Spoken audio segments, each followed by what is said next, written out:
So, you're thinking about applying for the 2026 Madhya Pradesh Assistant Professor post. Well, you have definitely come to the right place. We are about to break down the entire process for you, step by step, to make sure you don't miss a single crucial detail. You've got your sights set on becoming an assistant professor in MP, huh? Awesome. Think of this as your personal roadmap for 2026. We're going to cover everything from that first eligibility check all the way to seeing your name on that final selection list. So let's dive in, starting at the very beginning. Okay, first things first, before you even dream about filling out that application, we have to figure out if you're eligible. This is step one, and honestly, it's the most important one. Getting this wrong means you're out of the race before it even starts. When we talk about eligibility, it really just boils down to two main things. We're talking about your academic qualifications, of course, and then the specific eligibility exams you need to have passed. Let's break down exactly what that means for you. So, you've actually got a couple of different paths you can take here. On one hand, you can qualify by passing either the National Eligibility Test, which you probably know as NET, or the State Eligibility Test, the SET. On the other hand, if you have a PhD that follows the 2009 UGC regulations, that works too. But here's the bottom line. No matter which path you take, NET, SET, or PhD, these two things are absolute non-negotiables. You must have a master's degree in your subject with at least 55% marks. And you have to be at least 21 years old as of January 1st, 2026. Okay, so you've confirmed you're eligible. Great. Now let's talk about the timeline. And you really want to think of this as a race against the clock, because missing even one of these deadlines can be a very expensive mistake. All right, get your calendars out, because you're going to want to circle these dates. Applications swing open on February 27th, and they slam shut on March 26th. Then you can grab your admit card on July 2nd, because the big day, the examination itself, is on July 12th, 2026. Now, I really want you to listen up here. That March 26th deadline is incredibly important. If you miss it, the board does give you another chance to apply, but it comes with a serious financial penalty.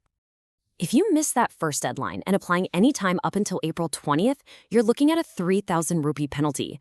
And yeah, that's a lot of money, but trust me, it gets so much worse.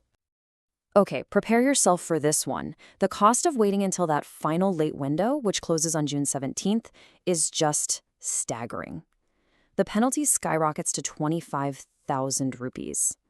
The takeaway here is simple. Do not miss that March 26th deadline. All right, deep breath. You've applied on time, you've avoided the fees, and you're all set.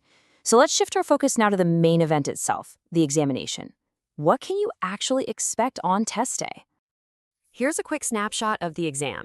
It's going to be offline, an old-school paper-based test where you fill in the bubbles on an OMR sheet. All the questions are multiple choice. But that last point, negative marking, that's a real game changer. Let me be absolutely crystal clear about this. Unlike some exams you might have taken, just guessing on every question is a terrible strategy here. Every single incorrect answer will cost you marks. You really need to be confident before you fill in that bubble. So what happens after the exam is over? Clearing the written test is a huge deal, a major accomplishment, but it's not actually the end of the road. Let's look at the entire journey to getting selected. The selection process is really a multi-stage journey. First, you have to conquer that written exam. If your score is high enough, you'll get the call for an interview. Your final selection then depends on how you did in both the exam and the interview, which all comes together to create that final merit list. And just to give you an idea of how competitive it is, think about this. For every single open post, the commission calls 3 candidates for that interview round. So yeah, even after you pass the exam, the race is definitely still on.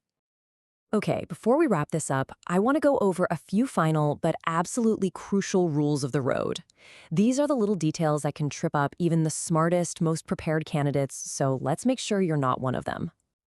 This one is a biggie, so listen close. You cannot apply if you're still waiting on your final results. To be eligible, you must have your completed degree and your qualifying test results officially in your hands when you apply. No exceptions. And hey, if you're using a state eligibility test to qualify, it has to be the Madhya Pradesh SET. A certificate from any other state's SET or SLET exam just won't be accepted for this particular recruitment drive. And one last logistical point, this is for anyone applying from outside of Madhya Pradesh. You don't get a choice of exam cities. Your exam center will automatically be assigned to indoor and indoor only. So, if you remember nothing else from this, let it be these 3 things. 1. Double-check your eligibility path. Make sure you're covered by NET, MPSET, or a valid PhD. 2. Get that application in before March 26th to avoid those crazy late fees. And 3. Prepare for a 2-part battle, the written exam and a competitive interview. We've laid out the entire roadmap for you, from the very first step right up to the finish line. So the only real question left is, are you ready to start the journey?